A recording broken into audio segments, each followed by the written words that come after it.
Hello everyone and welcome to physical education India. आज इस video में हम लोग CUET एमपीएट का जो 13 जून 2023 के शिफ्ट सेकंड में जो पेपर हुआ था उसका सेकंड पार्ट करने वाले हैं, यानी कि क्वेश्चन नंबर 26 से लेके 50 तक के जो क्वेश्चंस थे वो हमने पार्ट 1 में इस वीडियो के कर लिया था। नीचे डिस्क्रिप्शन में उसका लिंक होगा, आप देख सकते हो। 1 से 25 जो क्वेश्चन होते हैं स्टार्टिंग के वो पार्ट ए के होते हैं, तो उसको भी हम कवर नहीं कर रहे हैं। तो पहले जो 25 क्वेश्चन थे फिजिकल एजुकेशन के वो हम पार्ट 1 में कवर कर चुके हैं। ये पार्ट 2 है जिसमें हम 51 से लेके हमारे जो 75 क्वेश्चंस हैं उसको यहाँ पे कवर करने वाले हैं। मैं आपको फिर से बता दूं, हम लोग यहाँ पे क्वेश्चंस को सिर्फ रीड करके उसके आंसर्स नहीं देखने वाले हैं, पूरा कॉन्सेप्ट समझने वाले हैं। क्वेश्चंस में से जो भी चीज़ें मैं आपको बताने लायक होंगी वो मैं आपको यहाँ पे बताने वाला हूँ, ताकि आपका एक रिवीजन भी हो जाए और साथ में अगर आप पहली बार भी इन टर्म्स को सुन रहे हैं तो आपको एक बहुत अच्छा आइडिया उससे हो जाएगा।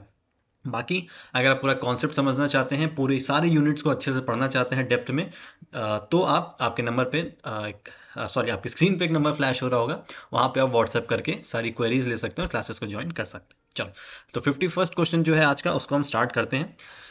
According to APA style, people who are sued in research studies for experiments and surveys are referred as। तो हमारी जो APA स्टाइल है बेसिकली रिसर्च का एक आप समझ सकते हो एक तरीका है करने का, एक ये स्टाइल होता है कि फॉर्मेट होता है रिसर्च को करने का। तो उसमें जिन लोगों को हम यूज़ करते हैं फिर जिनके ऊपर रिसर्च करी जाती है उनको इन चारों में से क्या बोलते हैं। APA स्टाइल जो है बहुत ही फेमस स्टाइल है, ऐसे बहुत सारे स्टाइल्स नहीं जो आपको रिसर्च में पढ़ने हैं, बट मेनली इसकी बात हम लोग करते हैं। तो उसको आपको आंसर देना है। एपीएस से पहले मतलब समझ जाओ, इसकी जो फुल फॉर्म है वो है अमेरिकन, पी से आपका साइकोलॉजिकल, एसोसिएशन, ठीक है। एसोसिएशन के लिए मैं ASSO डॉट लिख देता हूँ, तो ये इसकी फुल फॉर्म है। तो इसमें जो लोग पार्टिसिपेट करते हैं उनको हम क्या बोलते हैं, तो बेसिकली हम उनको कहते हैं पार्टिसिपेंट्स, ठीक है।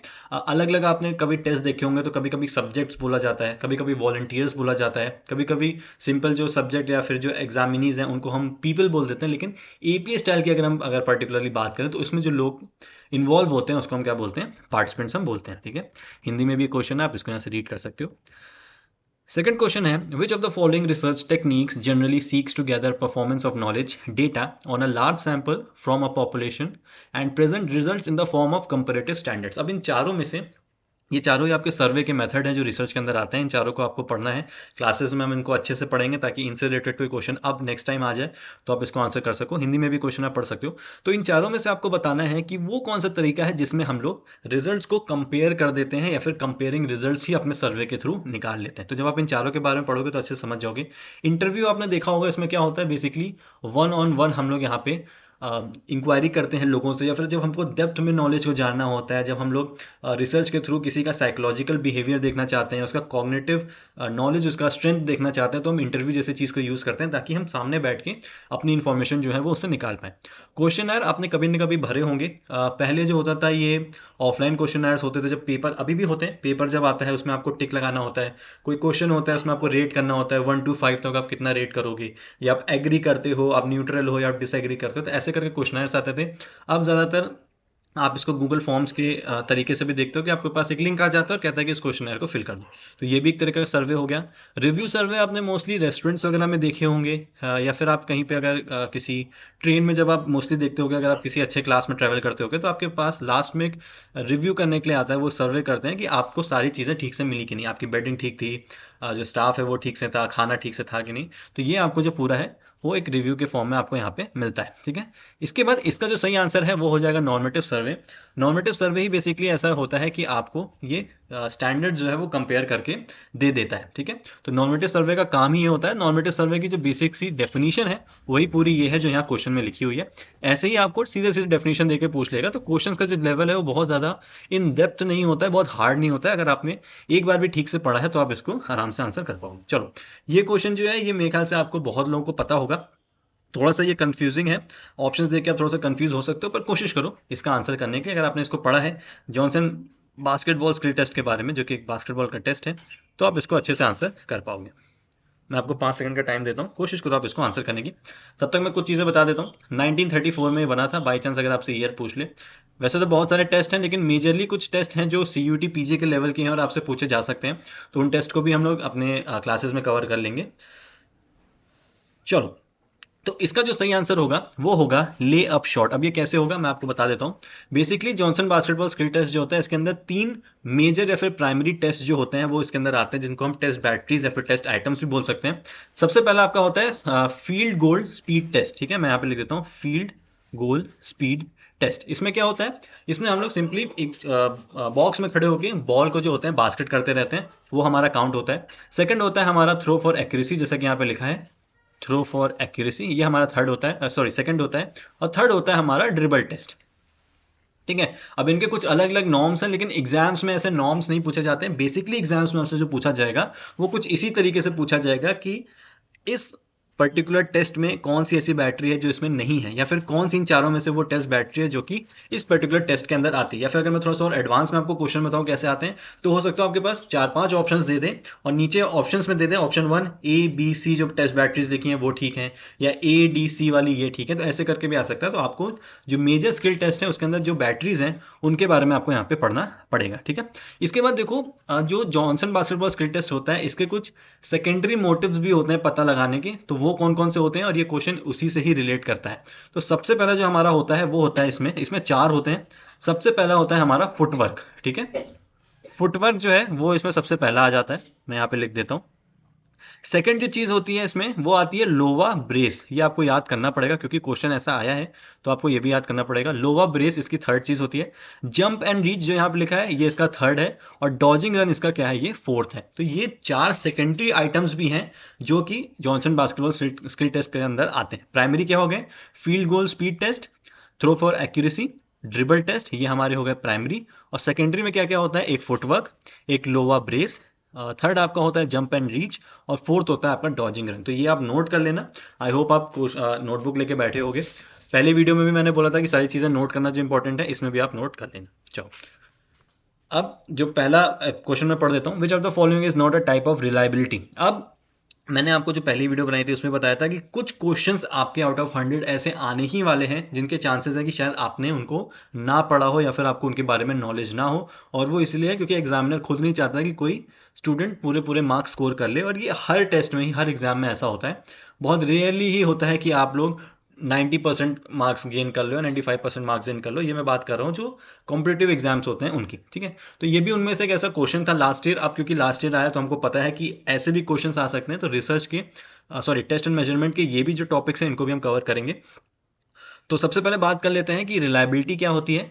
ठीक है, रिलायबिलिटी की हम बात करते हैं कि वो क्या होती है एक टेस्ट के अंदर।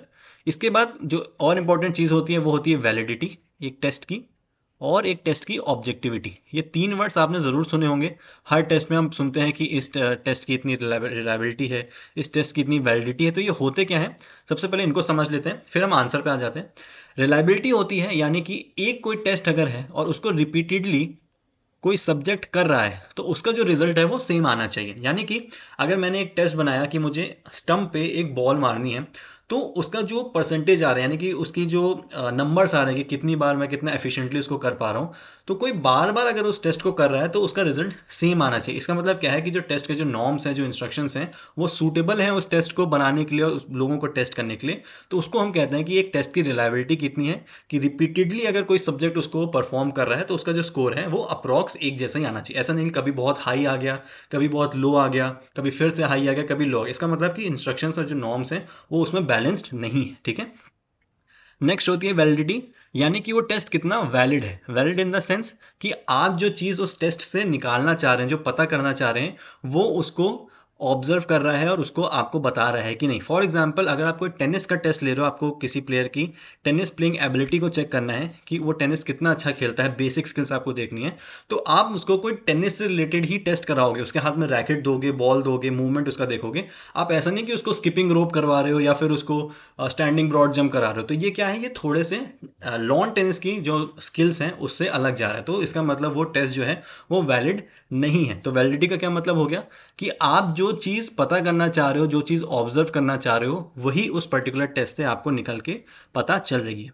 और ऑब्जेक्टिविटी होती है जब अलग अलग एग्जामिनर्स उसी टेस्ट को ले रहे हैं तो क्या एक ही जैसा रिजल्ट आ रहा है कि नहीं। अब इसमें इंपॉर्टेंट पॉइंट क्या होता है कि एग्जामिनर्स जो हैं, जैसे कि 5 एग्जामिनर्स हैं, उन सबको किसी एक ही ग्रुप का स्टैंडिंग ब्रॉड जंप लेना है, तो उन पांचों को जो नॉर्म्स हैं वो अच्छे से पता होने चाहिए। जो एग्जामिनर्स हैं, फिर आप उनको टीचर्स बोल लो अच्छे से समझने के लिए, जो टीचर्स हैं उन सबको पांचों को अलग अलग जो नॉर्म्स हैं, जो रूल्स हैं, इंस्ट्रक्शंस हैं वो पता होने चाहिए।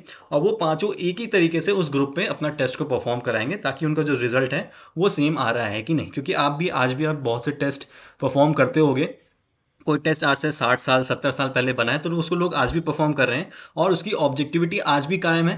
क्योंकि जिसने टेस्ट बनाया था वो तो अब नहीं ले रहे हैं, लेकिन अब बहुत सारे अलग अलग टीचर्स उस टेस्ट को ले रहे हैं और सबका रिजल्ट क्या हो रहा है, एक जैसा आ रहा है। तो ऑब्जेक्टिविटी में हम लिख सकते हैं डिफरेंट टेस्टर्स, ठीक है, या फिर डिफरेंट आप टीचर्स भी समझ सकते हो इसको, या फिर एग्जामिनर्स भी आप इसको लिख सकते हो। तो रिलायबिलिटी, वैलिडिटी और ऑब्जेक्टिविटी, ये तीन चीजें होती हैं जो कि एक टेस्ट की परफेक्ट होनी चाहिए और फेवरेबल होनी चाहिए अगर आप उस टेस्ट को पब्लिश करा के लोगों के बीच में लाना चाहते हो। अब इसमें से कौन सा रिलायबिलिटी नहीं है?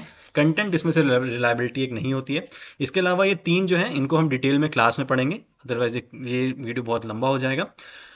तो लेकिन इसमें जो समझने वाली बात थी वो थी रिलायबिलिटी क्या होती है, वैलिडिटी क्या होती है, और एक टेस्ट की ऑब्जेक्टिविटी क्या होती है। रिलायबिलिटी मतलब रिपीटेडली जब अलग अलग लोग उस टेस्ट को परफॉर्म कर रहे हैं तो अप्रॉक्स एक जैसा रिजल्ट आ रहा है।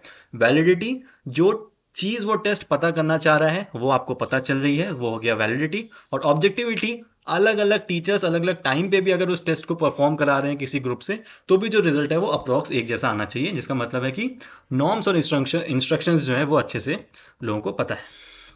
चलो, लो वैसे ही क्वेश्चन आ गया सेम टू सेम जैसे मैंने आपको समझाया। The process of evaluating the degree to which a test measures the factor for which it was designed is defined as. Question में आपसे पूछा जा रहा है कि जिस चीज के लिए वो टेस्ट बना है, अगर वो चीज आपको वो टेस्ट बता रही है तो उसको हम क्या कहेंगे। तो हमने वैलिडिटी की बात करी थी कि टेस्ट कितना वैलिड है, तो इसका सही आंसर हो जाएगा वैलिडिटी। रिलायबिलिटी मतलब कितनी बार रिपीटेडली अगर वो हो रहा है, आर से रिलायबल, आर से रिपीटेड, कितनी बार वो बार बार परफॉर्म कर रहे हैं तो लोग एक जैसा रिजल्ट आ रहा है। और ऑब्जेक्टिविटी, डिफरेंट टेस्टर्स जब उसको परफॉर्म कर रहे हैं, अलग अलग टीचर्स जब उस टेस्ट को परफॉर्म कर रहे हैं अलग अलग टाइम पे, तो भी जो रिजल्ट है वो एक जैसा आ रहा है। ठीक है, अप्रॉक्स टू सेम आ रहा है। चलो अब ये थोड़ा सा इजी क्वेश्चन है। The school intramural programme effectively serves as an outstanding ground for. विद्यालय का अंतर प्राचीर कार्यक्रम जो है वो किस चीज में सबसे ज्यादा प्रभावशाली माना जाता है, या किस कार्य में वो सबसे ज्यादा प्रभावशाली यहाँ पे है। हिंदी वाले पॉज करके उसको पढ़ सकते थे, इंग्लिश में आपको इसको आंसर करना है। ये क्वेश्चन ऐसा है शायद आप अपने दिमाग से आंसर कर सकते हो। इसी वीडियो में आगे चल के रीजनिंग और असर्शन के भी क्वेश्चंस हैं, जो कि एक नया तरह का फॉर्मेट बना हुआ है जो कि अब कॉम्पिटेटिव एग्जाम्स में आता है, वो भी मैं आपको कराने वाला हूँ। तो उसको भी आप देख के समझ जाओगे कि किस तरीके के क्वेश्चंस पेपर में आपको देखने को मिल सकते हैं। चलो, इसका जो सही आंसर है वो है टेस्टिंग स्किल प्रोफिशिएंसी। इंटरम्यूरल क्या होते हैं? जो कि हमारे विद इन द वॉल्स होते हैं, यानी कि एक स्कूल के अंदर हम क्या खेलते थे, हम इंटर क्लास खेलते थे, हम इंटर हाउस खेलते थे। ठीक है, तो ये क्या है, स्पोर्ट्स डे पे देखो हमारे जो बच्चे होते थे अलग अलग कॉम्पिटिट करते थे, एनुअल फंक्शन पे एक ही स्कूल के बच्चे कॉम्पीट करते हैं। तो ये सब क्या है, ये इंटरम्यूरल प्रोग्राम है जो कि चार दीवारों के अंदर ही हो रहे हैं। तो क्या ये स्टूडेंट का रिक्रिएशन है? ये सबसे ज्यादा रिक्रिएशन ऑब्वियसली है, उसमें सब पार्टिसिपेट कर सकते हैं, लेकिन ये इसका प्राइम मोटिव नहीं है। स्किल डेवलपमेंट हो रही है, लेकिन लेवल इतना अच्छा नहीं होता है वहां पे कि आपकी बहुत अच्छी स्किल डेवलप हो जाए। Basic instructional work, basic work भी आपका यहाँ पे हो रहा है, लेकिन क्या बेसिक इंजॉयमेंट यही आपका मोटिव है स्कूल इंटरम्यूरल का? नहीं, बल्कि आपकी टेस्टिंग स्किल प्रोफिशिएंसी यहाँ पे मेन मोटिव होती है, ताकि आप जब एक्स्ट्रा म्यूरल यानी कि जब आप अपने चार दीवारों से बाहर जाके खेलने जाओ तो आपके पास एक अच्छी टीम प्रिपेयर हो। हमारे कॉलेजेस में जब इंटर हाउस या फिर ये टूर्नामेंट्स होते हैं, फिर सिलेक्शन ट्रायल्स होते हैं, तो वो भी इंटरम्यूरल होते हैं, ताकि आप अपनी एक परफेक्ट टीम बना पाओ जो कि आपके चार दीवारों के बाहर जाके खेले।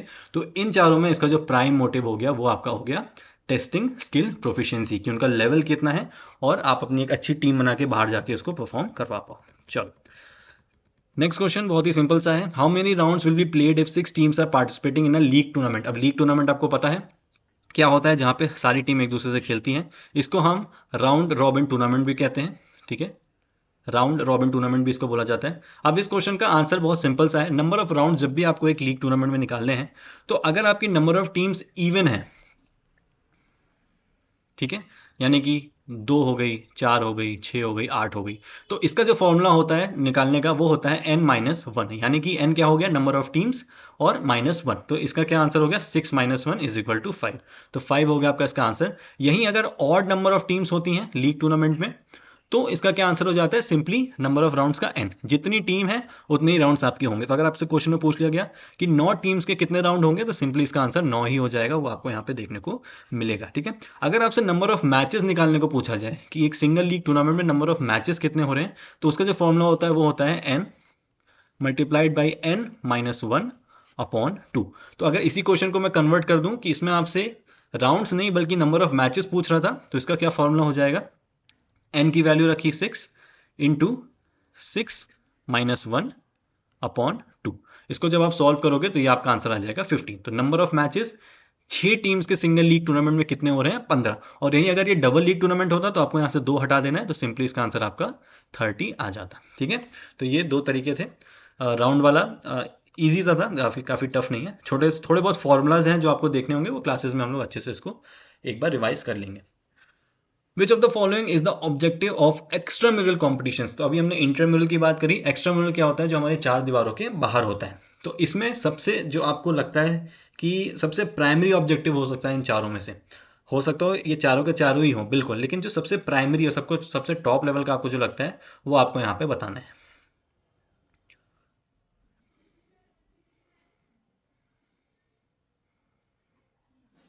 ठीक है, चलो सबसे पहला ऑप्शन देख लेते हैं, improves physical efficiency of all students. Physical efficiency improve करने के लिए हम एक्स्ट्रा म्यूरल नहीं खेलते हैं। एक्स्ट्रा म्यूरल हमारे डिस्ट्रिक्ट कॉम्पिटिशन्स हो सकते हैं, स्टेट हो सकते हैं, नेशनल लेवल के कॉम्पिटिशन्स हो सकते हैं। तो वहाँ पे फिजिकल एफिशिएंसी तो हमारा मोटिव है ही नहीं। अगर हमारी फिजिकल एफिशिएंसी अच्छी नहीं है तो हम तो वहाँ तक पहुँचने ही नहीं वाले, तो इसको हम कैंसिल आउट कर देंगे। Provides outlet to instinctive tendencies of aggressiveness and fear. Aggressiveness and fear को दिखाने के लिए एक आउटलेट है या फिर एक स्टेज है जहाँ पे आप अपने एग्रेसिवनेस और फियर को शो करते हो, बिल्कुल नहीं। अगर ऐसा है, अगर आप इतने ज़्यादा साइकोलॉजिकली वीक हो और ऐसी ही आपकी एम्स हैं, अगर आप थोड़ा सा हिंदी में पढ़ोगे तो अच्छे से समझ पाओगे। आक्रामकता और भय की तत्काल प्रवृत्तियों को आउटलेट प्रदान करता है, तो ये तो बिल्कुल भी नहीं है, ये तो उसका मोटिव होना ही नहीं चाहिए। ना तो इंट्राम्यूरल का, ना ही एक्सट्राम्यूरल का। फोर्थ है to act as an instrument of talent selection and grooming. Talent selection and grooming तो हम इंट्राम्यूरल्स में कर चुके हैं, टैलेंट हम दे के आए तभी हम यहाँ तक पहुंचे। तो इसका सही आंसर क्या हो जाएगा, to reach the highest level of performance in the higher level of competition. जो हायर लेवल ऑफ कॉम्पिटिशन आ गए हमारे एक्स्ट्राम्यूरल में, उसमें हाईएस्ट परफॉर्मेंस दिखाने का मेन ऑब्जेक्टिव यहाँ पे एक्स्ट्राम्यूरल का होता है। ठीक है, चलो, which international athlete was conferred with India's highest sporting honour the major Dhyan Chand Khel Ratna award in 2022। चलो, अगर आप थोड़ा सा करंट अफेयर से रिलेटेड है, अब ये 2022 का क्वेश्चन था, 2023 में आया था। आपका जो CUT का एग्जाम है वो जिस भी साल होगा उसके 1 साल पहले जो भी अवार्ड्स थे वो आपको यहाँ पे पढ़ के जाने होंगे। ध्यानचंद के जो मेन अवार्ड जिनको मिले हैं, अर्जुन अवार्ड जिनको मिले हैं, एक्चुअली में ये बहुत सारे लोगों को मिलते हैं, लेकिन कोई ऐसा नाम है जो कि अपने गेम में नेशनल में बेस्ट है, इंटरनेशनल पे अच्छा परफॉर्म, कंटिन्यूसली अच्छा परफॉर्म करते आए हैं, तो उनके नाम आपको यहाँ पे याद करने होंगे। इसके अलावा भी कुछ अवार्ड्स हैं जो हम आपको क्लासेस में बताएंगे, तो उनसे भी आपको इंट्रोड्यूस्ड रहना है ताकि वो पूछा जाए। क्योंकि जैसे कि लॉरियल स्पोर्ट्स अवार्ड्स होते हैं, लॉरियल स्पोर्ट्स अवार्ड्स होते हैं, तो वो भी आपको मैन और वुमेन में किसको मिला है वो आपको पता होना चाहिए। ठीक है, चलो, तो इसका जो सही आंसर है वो है शरद कमल। नीरज चोपड़ा आपको पता है हमारे जैवलिन थ्रो, ठीक है, उसके प्लेयर हैं। रवि कुमार दहिया हमारे रेसलर हैं इंडिया के, और लक्ष्य सेन हमारे बैडमिंटन के प्लेयर हैं। अगर मैं अपकमिंग एग्जाम की बात करूं जो कि 2024 में होने वाला है, तो आपको पता होना चाहिए कि एशियन गेम्स अभी रिसेंटली 2023 में हुए हैं, तो उससे क्वेश्चन बनने के बहुत अच्छे चांसेस हैं कि आपके पेपर में पूछे जा सकते हैं। तो एशियन गेम्स की कुछ वीडियोस आप देख सकते हो। बाकी हम भी आपको कुछ नोट्स प्रोवाइड कर देंगे, अच्छे वीडियोस के लिंक प्रोवाइड कर देंगे, वहाँ से आप उसको ईजिली पढ़ सकते हो और सारी इन्फॉर्मेशन जो होगी उसमें कवर हो जाएगी। नीरज चोपड़ा की अगर मैं बात करूँ तो इन्होंने गोल्ड मेडल जीता था, और इनका जो थ्रो था वो 88.88 मीटर्स का था। काफ़ी आसान है इसको याद करना, 88.88 मीटर्स फेंक के जैवलिन को इनका जो डिस्टेंस था मीटर्स में, इनको गोल्ड मेडल यहाँ पे मिल गया था। ठीक है, बाकी एशियन गेम्स जैसा कि मैंने आपको बोला कि आपको ये पता होने चाहिए, इससे भी क्वेश्चन आ सकते हैं। नेक्स्ट क्वेश्चन है, the 2026 Asian games also known as the 20th Asiad will be hosted by which city या फिर सिटीज। 2026 जो अगले एशियन गेम्स होने वाले हैं वो कौन सा सिटी इसको होस्ट कर रहा है वो आपको यहाँ पे बताना है। तो चलो फटाफट इसका आंसर कर दो। तो नेक्स्ट जो है सिंपल सा, इसमें कुछ बहुत ज़्यादा समझने को या समझाने को नहीं है, ये प्रैक्टिकल या फैक्चुअल चीज़ें हैं जो आपको पढ़नी पड़ेंगी। तो इसका जो सही आंसर हो जाएगा वो हो जाएगा आईची एंड नगोया।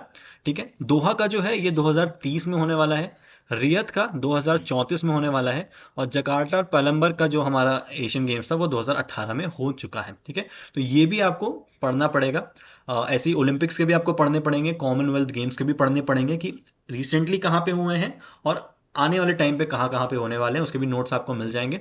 कभी कभी ये क्वेश्चन ऐसे भी पूछा जा सकता है कि आपसे असेंडिंग ऑर्डर में भी पूछा जा सकता है। अगर आपको ये क्वेश्चन पूछ लिया जाता है कि आप असेंडिंग ऑर्डर यानी कि जो गेम्स हो चुके हैं और सबसे लेट में कौन से गेम्स हुए हैं उसको आपको अरेंज करना है, तो ये भी आपको अरेंज करने के लिए आ सकता था। तो इसका आंसर क्या हो जाता कि जकार्ता एंड पैलम्बंग में सबसे पहले हुए, फिर आईची एंड नगोया में हुए, फिर दोहा में होंगे, और फिर रियाद में होंगे। इसमें हो सकता है आपका जो अभी रिसेंट एशियन गेम्स हुए हैं वो भी यहाँ पे ऐड हो जाते हैं। तो इस तरह के क्वेश्चंस भी आ सकते हैं, इसलिए आपको ईयर पता होना बहुत ज़रूरी है। अभी रिसेंट में जो 2-3 हो चुके हैं और जो होने वाले हैं उन दोनों के ही साल आपको पता होने चाहिए, एशियन गेम्स के लिए भी, ओलंपिक के लिए भी और कॉमनवेल्थ के लिए भी। ठीक है, चलो अच्छा, एक चीज़ मैं इसमें आपको और नोट करा देता हूँ, एशियन गेम्स की अगर बात हो रही है, ग्वांगजू चाइना में हमारे अभी रिसेंट एशियन गेम्स हुए थे।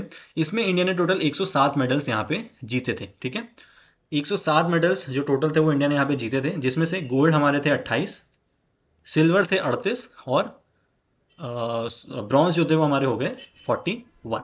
ठीक है, तो ये इसका टोटल रेशियो था, 28, 38 और 41 ये हमारे मेडल्स थे। तो इनको भी आप याद कर लेना, ये भी आपसे पूछे जा सकते हैं। एशियन गेम्स मैंने आपको बोला कि ये इंपॉर्टेंट आपके लिए हो सकता है। चलो इस क्वेश्चन को पढ़ो फटाफट।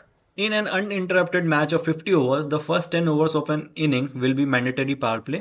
During this power play, dash fielders are allowed outside the 30-yard circle. अब ये जो क्वेश्चंस हैं ये आपके गेम्स एंड स्पोर्ट्स से आते हैं, जो कि आपका लास्ट या सेकंड लास्ट यूनिट है आपके CUT PG का। हर गेम के बारे में थोड़ी थोड़ी नॉलेज आपको पता होना चाहिए, वो मेजरमेंट भी हो सकते हैं, वो कुछ बेसिक रूल्स भी हो सकते हैं। तो ये आपको पढ़ने पड़ेंगे। इनके नोट्स जो है हम आपको डायरेक्टली भेज देंगे, और थोड़ा बहुत मैं आपको बता भी दूंगा कि इंपॉर्टेंट कौन से हैं जो क्वेश्चन से पूछे जाते हैं। ठीक है, तो फटाफट इसका आंसर करो। अगर आप क्रिकेट की नॉलेज रखते होगे तो आपको इसका आंसर जरूर पता होगा। चलो, तो इसका आंसर हो जाएगा 2। अगर हम करंट रूल्स की बात करें तो पहले 1 से 10 ओवर, ये 50 ओवर्स की बात हो रही है, ध्यान रखना। 1 से 10 ओवर जो होते हैं इसमें आपके 2 फील्डर जो 30 यार्ड सर्कल होता है जिसकी यहाँ पे बात हुई है उसके बाहर रहते हैं। उसके बाद 11 से 40 ओवर जो होते हैं इसमें हमारे 4 फील्डर्स बाहर होते हैं, और 41 से जो 50th ओवर होता है इसमें हमारे 5 फील्डर्स बाहर होते हैं। ठीक है, हालांकि एक रूल नया ऐड हुआ है क्रिकेट में कि अगर आप ओवर रेट में लेट चल रहे हो तो लास्ट के जो ओवर्स होते हैं उसमें आपको एक फील्डर 30 यार्ड सर्कल के अंदर लाना होगा, पर वो एक्सेप्शनल केस है, उसकी हम बात नहीं करेंगे। बेसिक जो है वो आपका ये है, और इस क्वेश्चन का आपका जो आंसर है वो हो जाएगा 2। ठीक है, तो ऐसे कुछ बेसिक रूल्स आपको गेम्स के बारे में पढ़ने पड़ेंगे। चलो एक और गेम्स एंड स्पोर्ट्स का क्वेश्चन है। An antenna of fibre glass और similar material is fastened at outer edge of each side band of net in volleyball, it should have. अब यहाँ पे आपको उसका लेंथ और डायमीटर बताना है कि कितना होता है। फिर से ही आपका, जैसा कि मैंने बोला कि आपके गेम्स एंड स्पोर्ट्स से रिलेटेड क्वेश्चन है, अगर आपने इसको पढ़ा होगा तो आप इजीली इसको आंसर कर पाओगे। ठीक है, चलो नेक्स्ट पे आ जाते हैं। In which state the first national sports university was established, इसमें भी ज़्यादा कुछ बताने को नहीं है। NSU जो कि मणिपुर में सिचुएटेड है, ये इसका हो जाएगा ठीक answer. National sports university Manipur हमारी पहली स्पोर्ट्स यूनिवर्सिटी थी स्टेट की। ठीक है, 64th क्वेश्चन, स्नाइप्स। मैंने पहली वीडियो में आपको बताया था कि हम history of physical education in India को पढ़ने वाले हैं। उसमें बहुत सारी डेट्स हैं, इंपॉर्टेंट डेट्स हैं जो आपको पढ़नी होंगी और याद करनी होंगी। स्नाइप्स भी उनमें से एक है। तो फटाफट इसका आंसर करो। आपने जनरली हो सकता है ये इस टर्म को बहुत बार सुना होगा, तो वो फटाफट इसको आंसर करो। स्नाइप्स की फुल फॉर्म भी इंपॉर्टेंट है, पूछी जा सकती है। तो इसकी जो फुल फॉर्म है वो हो जाएगी सोसाइटी फॉर इंस्टीट्यूट, INST लिख देता हूं, of physical education and sports. तो ये इसकी पूरी फुल फॉर्म है जो कि आपको पता होनी चाहिए, society for institute of physical education and sports. ठीक है, अब इसके बाद इसमें चलो इसका क्वेश्चन का आंसर कर लेते हैं। तो 1987 में जो स्नाइप्स थी ये मर्ज हो गई थी। ठीक है, स्पोर्ट्स अथॉरिटी ऑफ इंडिया यानी कि साई के साथ। ठीक है, इसके पहले जब ये स्टार्ट हुई थी तो इसके अंदर सिर्फ 2 जो एसोसिएशंस थी या फिर जो इंस्टीट्यूशंस थी वो आती थी। पहली थी हमारी LNIP plus NSNIS। Netaji Subhash national institute of sports. ये दो एसोसिएशंस थी जो कि हमारे जब स्नाइप्स शुरू हुआ था तो उसके अंदर ये आती थी, ठीक है। और स्नाइप्स शुरू कब हुआ था? ये शुरू हो गया था हमारा 1965 में, ठीक है। 1965। अगर आपसे पूछा जाए कि स्नाइप्स स्टार्ट कब हुआ था या फिर इस्टेब्लिश्ड कब हुआ था, तो 1965 में हुआ था। और ये साई यानी कि स्पोर्ट्स अथॉरिटी ऑफ इंडिया के साथ मर्ज कब हो गया था? तो ये 1987 में हमारा मर्ज हो गया था, ठीक है। चलो, अब ये जो क्वेश्चन है ये फिर से थोड़ा सा वैसे ही क्वेश्चन है कि अगर आपको पता है तो आपको पता है, अगर आपको नहीं पता है और आप मिस कर गए हो पढ़ने के लिए तो ये आपको थोड़ी सी प्रॉब्लम क्रिएट कर सकता है, ठीक है। तो मैंने यहाँ पे नोट भी करके रखा है पूरा आपको बताने के लिए। मैं आपको एक बार अच्छे से इसको समझा देता हूँ। जो आईओए है यानी कि इंडियन ओलंपिक एसोसिएशन है, सबसे पहले तो ये समझ जाओ कि बनी कब थी। तो 1926 में हमारी इंडियन ओलंपिक एसोसिएशन आई थी। और जो आईओसी है यानी कि इंटरनेशनल ओलंपिक कमेटी है, जो कि सारी कंट्रीज को, सारे पूरे गेम्स को मैनेज करती है, वो आई थी हमारी 1894 में, ठीक है। अब इसमें मैं आपको समझा देता हूँ पूरा अच्छे से कि इसमें टोटल मेंबर्स होते कितने हैं। तो इसमें हमारे टोटल 15 मेंबर्स होते हैं हमारी आईओए के अंदर, ठीक है। एक जो होते हैं वो होते हैं इसमें प्रेसिडेंट, ठीक है। इसके बाद एक होते हैं इसके अंदर हमारे सीनियर वाइस प्रेसिडेंट, ठीक है। सीनियर, इसको आप नोट जरूर कर लेना, सीनियर वाइस प्रेसिडेंट। इसके बाद इसके अंदर होते हैं दो वाइस प्रेसिडेंट, ठीक है, वाइस प्रेसिडेंट। दो इसके अंदर, सॉरी, एक इसके अंदर होते हैं ट्रेजरर, ठीक है। ये अभी तक आपके कितने हो गए? ये आपके हो गए 5, ठीक है। इसके बाद दो इसके अंदर हैं जॉइंट सेक्रेटरीज, मैं यहीं पे लिख देता हूं, दो हैं इसमें जॉइंट सेक्रेटरी, ठीक है। अब आपके हो गए 4, 5 और 7। इसके बाद आप इसमें ऐड कर लो आपके ये 6 जो कि हैं आईओए के आपके एग्जीक्यूटिव काउंसिल मेंबर्स। तो 6 आपके ये मेंबर्स यहाँ पे हो गए। इसके अलावा अब ये टोटल आपका हो गया 13। इसके अलावा आपके दो होते हैं चेयरपर्सन, ठीक है। तो एक मेन चेयरपर्सन होता है और एक वाइस चेयरपर्सन होते हैं। और ये किसके होते हैं? हमारे एथलेटिक कमीशन के होते हैं, यानी कि जो एथलीट्स हैं इंडिया के अंदर जो अच्छा परफॉर्म कर रहे हैं उनको यहाँ पे रखा जाता है। तो चेयरपर्सन इस समय जो है वो है MC मैरी कॉम, और वाइस चेयरपर्सन जो है वो है शरद कमल, जिनकी अभी हमने ऊपर बात भी करी थी, ठीक है। ये टेबल टेनिस के आपके प्लेयर हैं। तो ये होता है इसका पूरा जो एक लेवल बनाया जाता है। एक प्रेसिडेंट, एक सीनियर वाइस प्रेसिडेंट, दो वाइस प्रेसिडेंट्स, एक ट्रेजरर, दो joint secretaries, 6 executive council members, और उसके बाद एक चेयरपर्सन एथलेटिक कमेटी के और एक वाइस चेयरपर्सन एथलेटिक कमेटी के। तो ये हमारे टोटल 15 लोग का एक ग्रुप होता है जो कि आईओए को पूरा मैनेज करता है और उसको चलाता है, ठीक है। तो इसको आप जरूर नोट कर लेना। आपसे एग्जीक्यूटिव काउंसिल मेंबर्स पूछा गया तो नेक्स्ट टाइम कुछ भी पूछा जा सकता है। अब हम आ गए अपने असर्शन और रीजनिंग के क्वेश्चंस पे। अब असर्शन और रीजनिंग के बेसिकली जो क्वेश्चंस होते हैं उसको पढ़ने, उसको सॉल्व करने के लिए आपको सबसे पहले तो क्वेश्चन को बहुत आराम से पढ़ने की ज़रूरत है और समझने की ज़रूरत है कि वो क्वेश्चन क्या कहना चाह रहा है, ठीक है। ये भी फैक्ट बेस्ड होते हैं। अगर आपने इस टॉपिक को अच्छे से पढ़ा है तो आप बहुत ईजिली इन क्वेश्चंस को आंसर कर सकते हैं। Athens differed sharply from Sparta. Athenians focused towards all-round development of boys while Spartans focused on military conquest. ये एक assertion दे दिया गया है, ये एक statement दे दिया गया है। अब इसको support करने के लिए एक reason भी यहाँ पे दिया गया है। वो क्या है? In Athens, boys attended Palestra to train in wrestling, boxing, jumping, and attended music school to learn arithmetics, literature, and music. Wherever Spartan boys and girls focused on physical powers will very less regard to intellectual development. अब यहाँ पे देखो reason में सबसे पहले तो आपको ये पता होना चाहिए कि क्या पेलेस्ट्रा जिस जगह को बोलते थे वहां पर रेसलिंग, बॉक्सिंग और जंपिंग होती थी। बिल्कुल ऐसा ही था। पेलेस्ट्रा में हमारे रेसलिंग, बॉक्सिंग और जंपिंग के तीनों इवेंट होते थे। और इसके नीचे to attend music school to learn arithmetics, literature, music. तो क्या म्यूजिक स्कूल्स वो जाते थे इन चीजों को अटेंड करने के लिए? तो वो बिल्कुल जाते थे। Whereas Spartan boys and girls focused on physical powers with very less regard to intellectual development. तो अब आपको क्या करना है कि ये जो असर्शन है यानी कि जो स्टेटमेंट है इसको क्या ये रीजन सपोर्ट कर रहा है, यानी कि ये जो स्टेटमेंट दिया गया है क्या उसका रीजन ये है। यानी कि इसको सॉल्व करने का एक तरीका है कि आप जहां पे ये लाइन खत्म हो रही है इसके आगे आप लगा सकते हो बिकॉज। अब अगर आप इस लाइन को पढ़ोगे, development of boys while Spartan focused on military conquest because in Athens. अब इस तरीके से अगर आप क्वेश्चन को पढ़ोगे तो आप बता सकते हो कि क्या ये रीजन इस असर्शन को सपोर्ट कर रहा है। तो अगर आपने इस टॉपिक को पढ़ा है तो ये बिल्कुल ठीक है। ये पूरी स्टोरी जो है ये ग्रीस की बात हो रही है। ग्रीस में मैंने आपको बताया था कि हमारे 4 अलग अलग पीरियड होते थे, Homeric period, Spartan period, early Athenian और लेटर एथेनियन। तो ये उसी स्पार्टन और एथेनिक पीरियड की बात हो रही है। तो बिल्कुल ये स्टेटमेंट ठीक है। इसके लिए आपको पढ़ना पड़ेगा। अगर आप यूनिट्स को बहुत इजीली हमारे साथ पढ़ोगे तो ये सारे क्वेश्चंस आपको आंसर हो जाएंगे, ठीक है। तो बिल्कुल भी रीजनिंग और सेशन से डरने की जरूरत नहीं है। हाँ, नया कॉन्सेप्ट है। जो इसके ऊपर के लेवल के एग्जाम्स हैं उसमें बहुत ज्यादा कंफ्यूजिंग होता है, लेकिन यहाँ पे बहुत ही ईजी तरीके से दिए हुए हैं। Assertion है, nearly every element of sport has sociological significance. Sports participation provides health benefits, historical continuity, gain insights on racism, sexism, labor struggles and inequality. मैंने पहले वीडियो में बताया था कि अगर आपको इंग्लिश वाला क्वेश्चन समझने में दिक्कत हो रही है तो कोई शर्म की बात नहीं है कि आपके पास वहाँ पे ऑप्शन है, आप इंग्लिश से क्वेश्चन को हिंदी में कन्वर्ट करके पढ़ सकते हो। तो अगर आप एक बार इसी क्वेश्चन को हिंदी में पढ़ोगे तो खेल के लगभग हर तत्व का सामाजिक महत्व है। बिल्कुल ये असर्शन ठीक है।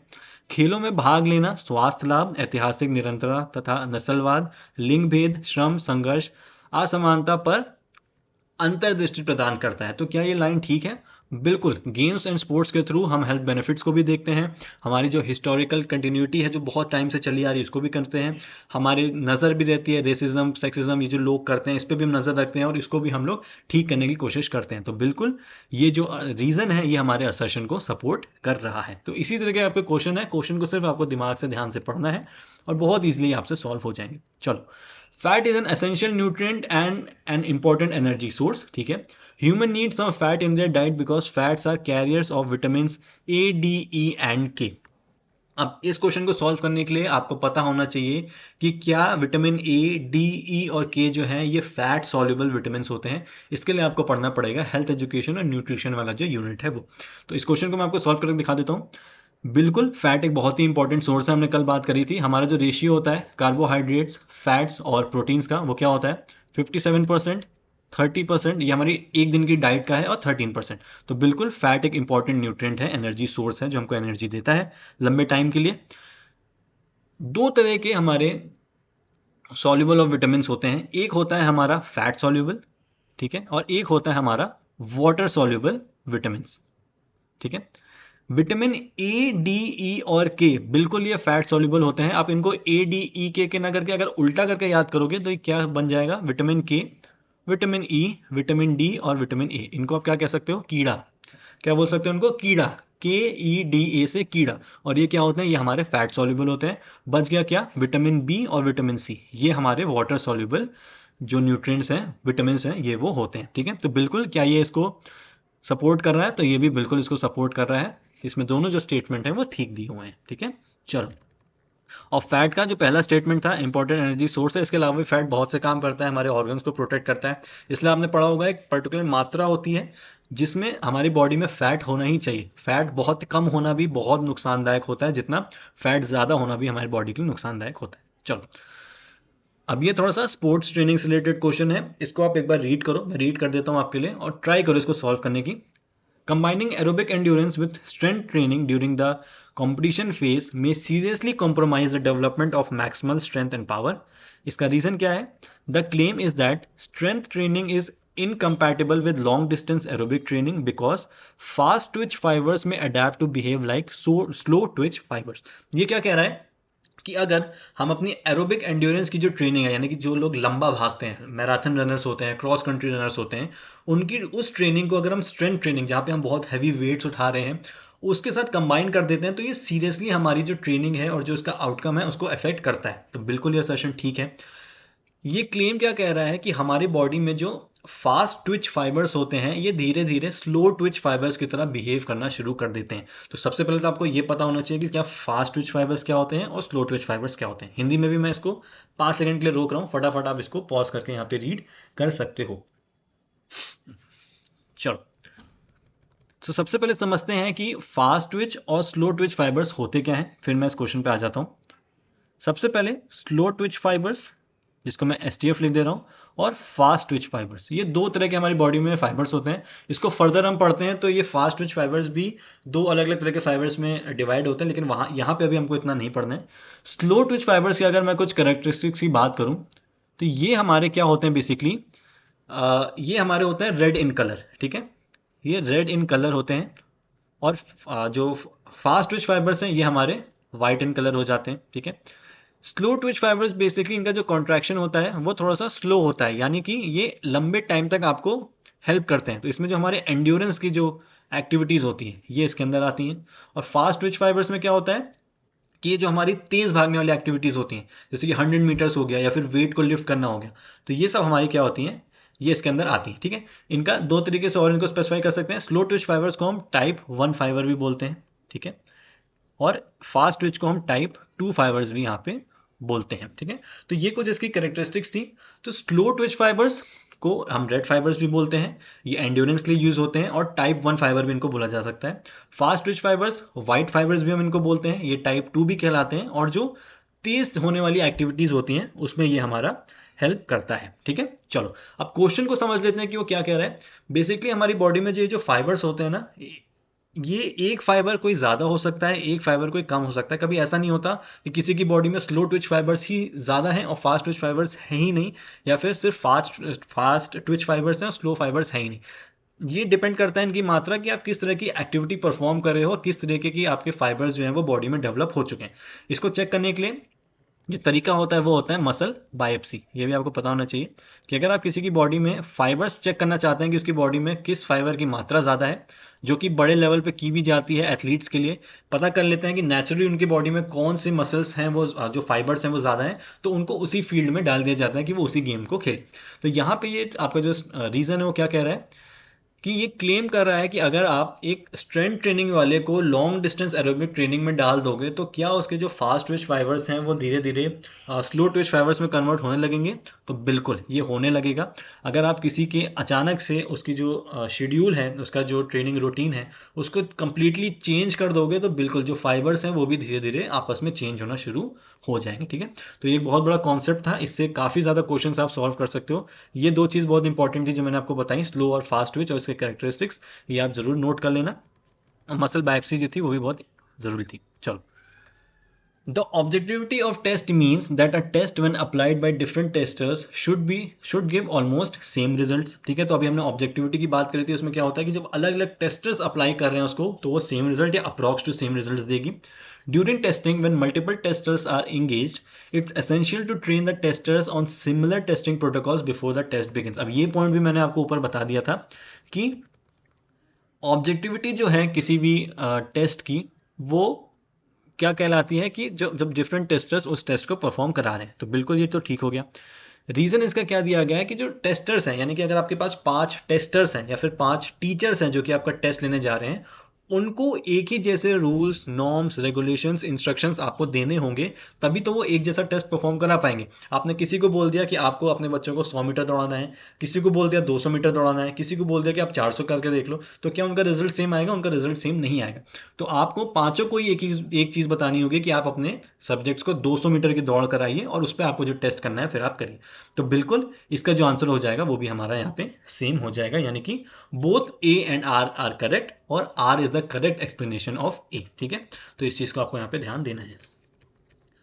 नेक्स्ट क्वेश्चन पे आ जाते हैं। ये हमारा मैनेजमेंट से रिलेटेड कुछ क्वेश्चन हो गया।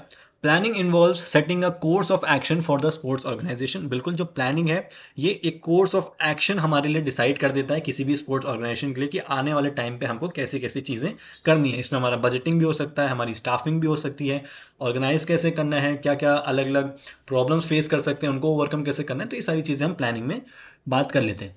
The sports manager must be ready to adjust or change the organizational plans to make them more appropriate। अब 5 सेकंड का टाइम लेके खुद एक बार इसको आंसर करने की कोशिश करो। मैं हिंदी वाला भी दिखा देता हूँ, पॉज भी कर सकते हो वीडियो, इसको रीड करो और सॉल्व करने की कोशिश करो कि क्या ये जो बात कह रहा है ये इस असर्शन को सपोर्ट कर रहा है कि नहीं। तो देखो, प्लानिंग करने के लिए बहुत सारे लोगों की ज़रूरत पड़ती है, बहुत सारे लोग मिलके जो अलग अलग डिपार्टमेंट में होते हैं। कोई आपका बजटिंग का होगा, कोई आपके मार्केटिंग का होगा, कोई हो सकता हो आपके फर्स्ट एड हो, कोई हॉस्पिटैलिटी वाला होगा, कोई फूडिंग वाला होगा। तो ये सब मिलके एक प्लानिंग करते हैं, ठीक है, कि आपको कैसे एक ऑर्गेनाइजेशन स्पोर्ट्स का करना है। तो क्या एक ये स्पोर्ट्स मैनेजर का ही काम है कि अगर कोई चेंजेस करने हैं तो ऑर्गेनाइजेशन प्लान में वो अकेले चेंज कर दे? तो ऐसा बिल्कुल भी नहीं होता है। कोई भी चेंजेस होंगे तो वो सबको मिलके ही करने होंगे। तो इसका आंसर क्या हो जाएगा? Both A and R true, but R is not the correct explanation of it. ठीक है, दोनों ही स्टेटमेंट ठीक है, लेकिन सिर्फ स्पोर्ट्स मैनेजर ही आपके पूरे प्लान को चेंज नहीं कर सकता है। ठीक है, चलो, मतलब ये उस स्टेटमेंट को सपोर्ट नहीं कर रहा है। 72nd क्वेश्चन, यानी कि फोर्थ लास्ट क्वेश्चन है, इसको भी फटाफट देख लेते हैं। अब ये भी एक बहुत ही कंफ्यूजिंग क्वेश्चन था मेरे हिसाब से। शायद इस क्वेश्चन को और अच्छी तरीके से दिया जा सकता था, पर ये थोड़ा सा कंफ्यूजिंग है। The Commonwealth Games are the only games which share a common language which has led the Commonwealth Games being known as friendly games। तो बिल्कुल इसमें इंग्लिश लैंग्वेज यूज होती थी। बहुत पुराने ज़माने से चला आ रहा है, 1930 में स्टार्ट हुआ था। ठीक है, तो ये तब से चला आ रहा है।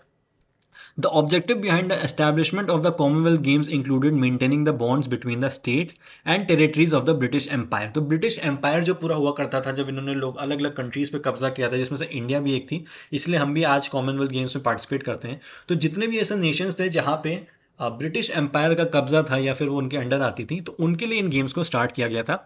और ये जो रीज़न है ये बिल्कुल ट्रू है, लेकिन आंसर की में इसका आंसर दिया गया है टू, यानी कि R is not the correct explanation of it. अब इसके बहुत सारे मतलब हो सकते हैं कि ऊपर ये पूछा जा रहा है, ये बताया जा रहा है कि फ्रेंडली गेम्स इसलिए कहते हैं क्योंकि इंग्लिश होता है, लेकिन नीचे यहाँ पे कुछ स्टेटमेंट और ही दे दिया गया है। लेकिन अगर आप इसको सेपरेट स्टेटमेंट के नाम पे देखो तो ये स्टेटमेंट बिल्कुल ठीक है। तो इसलिए इस क्वेश्चन में थोड़ा कंफ्यूजिंग है। मेरे हिसाब से तो इसका आंसर वन ही होना चाहिए था, बट इसकी थोड़ी सी हिस्ट्री और है। हाँ, ये जो पहला आप ये जो स्टेटमेंट देख रहे हो कि इसका ऑब्जेक्टिव है, ये बहुत साल पहले ही डिसाइड हो गया था, यानी कि अराउंड 1970s या लेट 80s में ही इसको डिसाइड कर लिया गया था। और इसी की वजह से ओलंपिक गेम स्टार्ट हुए थे, ये जो स्टेटमेंट था उसकी वजह से। यानी कि पहले प्लानिंग होती थी कॉमनवेल्थ गेम्स की कि एक ऐसा गेम होना चाहिए जहाँ पे सारे ब्रिटिश एम्पायर पार्टिसिपेट कर सकें, लेकिन इसके आइडिया से हमारे मॉडर्न ओलंपिक गेम्स को स्टार्ट कर दिया गया था। और ये जो स्टार्ट हुए ये बहुत सालों बाद 1930 में स्टार्ट हुए, जब थोड़ा सा रीज़न इसका चेंज हो गया था। तो इसके काफ़ी ज़्यादा आंसर्स और काफ़ी ज़्यादा चीज़ें निकल सकती हैं, तो ये थोड़ा सा कंफ्यूजिंग है। वैसे इसका आंसर की में आंसर टू है, और मैं इसको इन्हीं क्वेश्चंस में काउंट करता हूँ जो कि आपके मार्क्स काटने के लिए ही होते हैं। ठीक है, चलो, ये जो क्वेश्चन है ये एग्जाम से ड्रॉप हो गया था। ठीक है, इसके कुछ ऑप्शन हैं वो ठीक नहीं है, और ऐसा कोई भी ईयर वाइज भी ऐसा नहीं दिया गया है कि ये सारी चीज़ें कब ऐड हुई थी। बॉक्सिंग आपको पता है क्या होता है? पैंक्रेशन एक अनआर्म्ड स्पोर्ट होता था, जिसमें थोड़ा बहुत कॉम्बैट स्पोर्ट होता था। स्ट्रेट रेस जो होती थी, इसका जो डिस्टेंस होता था ये 200 मीटर का होता था अप्रॉक्स। कभी कभी आपको ये 191 195 ऐसे भी देखने को मिलेगी। तो अराउंड 195 के जो भी सबसे क्लोजेस्ट डिस्टेंस आपको पेपर में देखने को मिला आप वो लगा सकते हो। वैसे 200 मीटर से इसको बोला जाता है। ठीक है, रेस इन आर्मर ये एक तरह की एक प्रथा भी थी जो पुरानी चली आ रही थी, जो वहाँ पे स्टोरीज हुआ करती थी। और एक रेस इन आर्मर बोला जाता था कि लोग आर्मर पहन के रेस करते थे, तो ये भी एक तरह का था। शायद इसकी वजह से ये क्वेश्चन ड्रॉप हुआ हो, इसका रीज़न नहीं पता। और शैरियट रेस बेसिकली हमारी घुड़सवारी होती थी, जब बहुत सारे जो घोड़े होते थे वो हमारी घुड़सवारी में हेल्प करते थे, या फिर हमारे जो शैरियट होता था उसको खींचते थे। तो वो एक तरह की सिंपल सी रेस हो गई। तो ये कुछ पुराने गेम्स हुआ करते थे। सेकंड लास्ट क्वेश्चन पे आ जाते हैं आज के। इसके बाद है फिर हमारा आज का लास्ट क्वेश्चन। ठीक है, सेकंड लास्ट क्वेश्चन देख लेते हैं। With special reference to OCEAN traits of big five theory, ये साइकोलॉजी में आप एक थ्योरी पढ़ेंगे जो काफ़ी इजी सी है। Arrange the behaviour for low score in a sequential order. अब 5 सेकंड का आप टाइम ले लो, फिर मैं एक इमेज दिखा के आपको इस क्वेश्चन को क्लियर करूंगा कि ओशन थ्योरी क्या होती है, इसका OCEAN जो है इसका अलग अलग मतलब क्या है, और ये जो लो स्कोर और हाई स्कोर है ये जनरली बहुत लोगों ने नहीं सुना होता है, तो इसका क्या मतलब होता है वो मैं आपको यहाँ पे समझाता हूँ। चलो, तो आपके सामने अब एक इमेज है, आप इसको देख पा रहे होगे। 5 पर्सनालिटी ट्रेट्स इसमें यहाँ पे लिखे हुए हैं, सबसे ऊपर आप देखोगे मिडिल लाइन में सबसे ऊपर। तो यहाँ पे O का मतलब दिया है ओपननेस। ओपननेस का मतलब क्या होती है कि आपकी इमेजिनेशन क्या है, ठीक है, आपकी फीलिंग्स क्या है, ये आपका एक पार्ट हो गया पर्सनालिटी का। कॉन्शियसनेस यानी कि आपका सेल्फ डिसिप्लिन कितना है, आप कितने थॉटफुल हो। एक्सट्रावर्जन यानी कि जो एक्सट्रोवर्ट लोग होते हैं, सोशली बहुत ज़्यादा इंटरेक्ट करते हैं लोगों से, इमोशनल एक्सप्रेशन उनका अच्छा होता है, या इमोशनल एक्सप्रेशन की यहाँ बात हो रही है। एग्रीएबलनेस, आप कितने ट्रस्टवर्दी हो, आप कितने अच्छे नेचर के हो, कितने कोऑपरेटिव हो। और न्यूरोटिज्म होता है आपके टेंडेंसी टुवर्ड्स अनस्टेबल इमोशंस, जब आपके इमोशंस ऊपर नीचे हुआ करते हैं तो उसको हम न्यूरोटिज्म से डिनोट करते हैं। तो ये जो पूरी एक थ्योरी है ये दी गई है साथ में कि ये अलग अलग ट्रेड्स जो होते हैं वो एक सिंगल ह्यूमन बीइंग में देखे जा सकते हैं, जिसको हम 5 पर्सनालिटी ट्रेड्स भी बोलते हैं, या फिर इनके नाम की वजह से ओपननेस का ओ, कॉन्शियसनेस का सी, एक्स्ट्रावर्जन का ई, एग्रीएबलनेस का ए और न्यूरोटिज्म का एन लेके ओशन वर्ड यहाँ पे बनाया गया, तो फिर इसको ओशन थ्योरी भी बोली जा सकती है। अब यहाँ पे लो स्कोर और हाई स्कोर का क्या मतलब है ये आपको यहाँ पे समझना है। तो वो क्या हो गया, जब हम ओपननेस की बात करें यानी फीलिंग्स की बात करें, एक्शंस की बात करें, आइडियाज की बात करें, तो उसका जो लो स्कोर हो गया यानी कि जो थोड़ा सा नेगेटिव में जा रहा है वो क्या हो गया कि किसी का प्रैक्टिकल अप्रोच है, प्रिफर्स रूटीन प्रिफर कर रहा है। और हाई स्कोर में क्या है, वाइड रेंज ऑफ इंटरेस्ट, उसके बहुत सारे इंटरेस्ट हैं।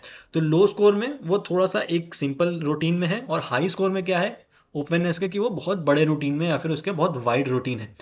सेल्फ डिसिप्लिन यानी कंशियसनेस की बात करें तो लो स्कोर में वो बहुत केयरलेस है, डिसऑर्गेनाइज्ड है, और वहीं हाई स्कोर में क्या हो गया, वो ऑर्गेनाइज्ड हो गया, डिपेंडेबल हो गया। एक्स्ट्रा वर्जन में कोई है तो एक लो स्कोर वाला है जो बहुत क्वाइट है, जो बहुत चुपचाप रहता है, अपने आप में रहता है। और हाई स्कोर में क्या हो गया, आउटगोइंग है, लोगों से मिलना पसंद करता है, एडवेंचर करना पसंद करता है। एग्रीएबलनेस का लो स्कोर नेगेटिव साइड क्या हो गया कि अनकोऑपरेटिव है, सस्पिशियस है, लोग उसके ऊपर शक करते हैं। और उसी का हाई क्या हो गया कि वो हेल्पफुल है, लोग उसके ऊपर ट्रस्ट कर सकते हैं। न्यूरोटिज्म में इवन टेम्पर्ड है, सिक्योर्ड है, बहुत काम रहता है। और हाई स्कोर में बहुत ज़्यादा एंशियस रहता है, नेगेटिव इमोशंस रहता है। तो ये थोड़ा सा फ्लक्चुएट कर रहा है बाकी सारे चारों पॉइंट से। बाकी आप यहाँ पे समझ सकते हो कि लो स्कोर और हाई स्कोर का यहाँ पे क्या मतलब है। तो अगर मैं इसको यहाँ पे छोटा कर दूं और अब आपको यहाँ से मैं पूछूं कि अब आपको इनको अरेंज करना है कि ये क्या होंगे, तो आप इसमें बहुत ईजिली इसको अरेंज कर पाओगे। फटाफट चाहो तो आप थोड़ा सा इसको रीड करके आप फटाफट इनके आंसर दे सकते हो। सिंपली आपको ओशंस जैसे कि जो इमोशंस यहाँ पे कह रहे हैं उनके हिसाब से इसको यहाँ पे अरेंज करना है, और आपका ये जो आंसर है वो यहाँ पे आ जाएगा। चलो ठीक है, तो मैं यहाँ पे मार्क कर देता हूँ, आप इसको आराम से पढ़ सकते हो। इसका जो है वो सेकंड आंसर ठीक होगा। सबसे पहले आएगा बी, इमेजिनेटिव नहीं है, जो कि हमारे ओपननेस का था, डिसलाइक चेंज, उसको चेंज पसंद नहीं है। फिर हमारा ये फर्स्ट हो गया। फिर हमारा आ जाएगा केयरलेसनेस, जो कि हमारा कंसिस्टेंटनेस का था, ये बहुत केयरलेस है। लो स्कोर की बात हो रही है, ध्यान रखना। हाई स्कोर में इसका क्या हो जाएगा, बहुत केयरफुल है, बहुत केयरिंग है। इसके बाद आया हमारा ए, रिजर्व और कॉशियस, जो कि हमारा हो गया एक्स्ट्रावर्जन, जो चुपचाप रहता है, कॉशियस रहता है, शक में, रिजर्व रहता है, चुपचाप रहता है। तो ये हो गया हमारा एक्सट्रोवर्जन वाला। फिर हमारा आ गया सी यानी कि इरिटेबल और रूड, ये हो गया हमारा एग्रीएबलनेस। और जहाँ पे हमने न्यूरोटिज्म की बात करी थी कि उसके इमोशंस कहते हैं तो वो बहुत ही काम और सिक्योर है, तो ये हमारा लो वाला आ गया। तो ये हमारा ओशन थ्योरी यहाँ पे ऐसे बन जाएगी। ये ओ हो गया, ये सी हो गया, ये ई हो गया, ये ए हो गया, और ये हमारा न्यूरोटिज्म हो गया। ठीक है, तो कुछ इस तरीके से इसका क्वेश्चन आया था। अब शायद आपको क्लियर हो गया होगा कि ओशन थ्योरी क्या कहती है। चलो लास्ट क्वेश्चन पे आ जाते हैं आज के, जो कि आपका पूछा गया है आपके सर्कुलेटरी सिस्टम से रिलेटेड कि हार्ट में जो ब्लड फ्लो हो रहा है वो किस तरीके से यहाँ पे हो रहा है। ठीक है, तो फटाफट 10 सेकंड का टाइम लो। हार्ट आपने कहीं ना कहीं एनाटॉमी में ज़रूर पढ़ी होगी, एनाटॉमी एंड फिजियोलॉजी में, तो आप इसको फटाफट आंसर कर दो। और ये हमारा लास्ट क्वेश्चन भी है। और फिर से ठीक है, वो ट्रेड्स की जो इमेज थी वो बीच में आ रही थी, खैर मैंने उसको हटा दिया। अब आपको इसको फटाफट बताना है कि इसका आंसर क्या होगा। मैं फटाफट आपको इसको एक्सप्लेन कर देता हूँ, एक चेम्बर में बना देता हूँ तो आपको समझाने में थोड़ा आसानी होगी। हार्ट में हमारे टोटल 4 चेम्बर्स होते हैं। ठीक है, यहाँ पे हम इसको मैं बता देता हूँ, एक एक करके मैं आपको बताता हूँ। क्लासेस में इसको बहुत अच्छे से पढ़ लेंगे। यहाँ पे एक वॉल्व आपका हो गया, एक वॉल्व आपका यहाँ पे हो गया, एक वॉल्व यहाँ पे है, और एक वॉल्व आपका यहाँ पे हो गया। ठीक है, अब अगर हम बात करें कि जो ब्लड है वो किस तरीके से फ्लो कर रहा है हमारी बॉडी में, तो वो आपको यहाँ पे समझना होगा। ठीक है, तो अगर फ्लो की हम बात करें तो सबसे पहले जो ब्लड आ रहा है वो कहाँ पे आ रहा है, वो आ रहा है हमारा सुपीरियर वेना कावा के थ्रू हमारे हार्ट के अंदर। और ये कहाँ पे आता है, ये आता है हमारे राइट एट्रियम में, जो कि हमारा फर्स्ट चैम्बर है राइट साइड में ऊपर। ठीक है, तो सबसे पहले क्या हो गया, सुपीरियर वेना कावा से ब्लड हमारे हार्ट की तरफ आया। और इंफीरियर वेना कावा भी होती है, लेकिन ऑप्शंस में सुपीरियर है तो हम इसकी बात करेंगे। राइट एट्रियम में इसके बाद ये हमारे ब्लड एंटर हुआ। राइट एट्रियम से जो ब्लड जाता है वो जाता है हमारे राइट वेंट्रिकल्स के अंदर, और यहाँ पे होता है ये जो वॉल्व एक है, ये होता है हमारा ट्राइकस्पिड वॉल्व। ठीक है, ट्राइकस्पिड वॉल्व हमारा यहाँ पे हो गया, जिससे होते हुए जो हमारा ब्लड है वो जाता है हमारी राइट वेंट्रिकल में। ठीक है, राइट वेंट्रिकल के बाद ये ब्लड वापस यहाँ पे ऊपर जाता है इस वेंट्रिकल से होते हुए, जिसका नाम है पल्मोनरी वॉल्व। ठीक है, पल्मोनरी वॉल्व, ये जो फोर्थ ऑप्शन दिया हुआ है ये आपका हो गया। और इसके बाद ये जो आपको यहाँ पे एक आर्टरी दिख रही है, ये दो पार्ट में डिवाइड हो जाती है, एक लेफ्ट पल्मोनरी आर्टरी और एक राइट पल्मोनरी आर्टरी, जो कि राइट पल्मोनरी आर्टरी जो आपकी होगी वो जाएगी आपकी राइट लंग्स की तरफ, जहाँ पे हमारा ब्लड ऑक्सीडाइज हो जाता है, ऑक्सीजन जहाँ पे आ जाता है, डिफ्यूजन जहाँ पे होता है एल्वियोलीज में, और ये वाली जाएगी हमारी लेफ्ट लंग्स की तरफ, ठीक है। तो ये यहाँ पे पूरा प्रोसेस दिया हुआ था सिंपल सा कि ब्लड हमारी बॉडी में फ्लो कैसा हो रहा है। तो अगर हम इसको देख लें तो बी ई डी सी और ए, तो बी ई डी सी और ए थर्ड हो जाएगा हमारा इसका सही आंसर। और इसी तरह यहाँ पे हमारा लेफ्ट एट्रियम होता है और फिर लेफ्ट वेंट्रिकल होता है। तो इसको हम पूरा कंप्लीट अच्छे से अपनी क्लासेस में पूरा पढ़ेंगे। ऐसी और भी सिस्टम्स हैं जिनसे क्वेश्चंस आएंगे। आपका सर्कुलेटरी सिस्टम हो गया, आपका फिर ब्रीथिंग का जो पूरा मैकेनिज्म है वो आपका आएगा, आपका एंडोक्राइन सिस्टम आएगा, स्केलेटल सिस्टम आएगा, मस्कुलर सिस्टम आएगा। तो उन सबको हम एक एक करके क्लासेस में पढ़ेंगे। तो आई होप इस वीडियो से आपको काफ़ी ज़्यादा चीज़ें समझ में आई होंगी। एक रिवीजन तो आपका हुआ ही होगा, साथ में क्वेश्चंस का लेवल क्या है वो आप समझ गए होंगे। पार्ट 1 जो है वो पहले से अपलोडेड है, वो आप देख सकते हो। ये हो गया आपका पार्ट 2, बहुत जल्दी पार्ट 3 भी आ जाएगा। और जो बाकी भी एग्जाम्स हुए हैं CUT PG के, उन पेपर्स को भी हम यहाँ पे ऐसी एक्सप्लेनेशन में सॉल्व कर देंगे, जिससे आपको काफ़ी ज़्यादा हेल्प होगी। बाकी अगर आप कुछ पूछना चाहते हो तो कमेंट्स में आप पूछ सकते हो। And thank you so much for watching this video and stay safe.